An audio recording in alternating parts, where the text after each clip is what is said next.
You step off a busy street into an Indian temple, and instantly your ears are hit with a massive, vibrating crash. To an observer, this loud disruption feels chaotic. It is easy to view the ringing as an act of blind faith or a loud ceremonial habit. Ancient texts offer a spiritual context, describing striking the bronze to awaken the sleeping deity inside and cleanse the sacred space of negative energy. But the structure of this ritual aligns with modern psychological principles. It functions as a precise tool designed to shift the internal state of anyone who enters. This waveform graph shows the physics of that strike. You get a massive, sharp spike in acoustic amplitude the moment the metal connects. That spike hijacks the auditory cortex. The brain cannot maintain a complex train of thought while processing that volume, forcing an immediate, involuntary drop of whatever mental loop you are carrying. Then comes the secondary phase. After that initial crash, the heavy bronze produces a long, slowly decaying resonance that hangs in the air. As the volume gradually fades over several seconds, the brain follows the sound down.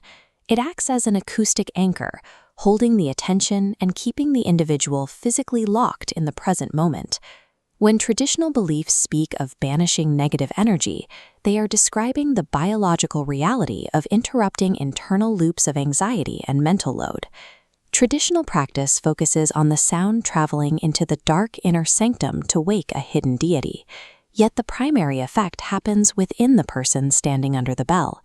The sound snaps the practitioner out of their mental autopilot. It creates a state of absolute cognitive presence in the crucial seconds before prayer or meditation begins. This mirrors modern secular practices. Clinical sound therapy and mindfulness apps use these same sharp chimes and singing bowls to clear the mind and ground the user. Ancient traditions and modern neuropsychology have identified the same acoustic triggers, describing them with different cultural vocabularies. From this perspective, the physical structure of the temple is remapped. It is a threshold designed specifically for a psychological reset.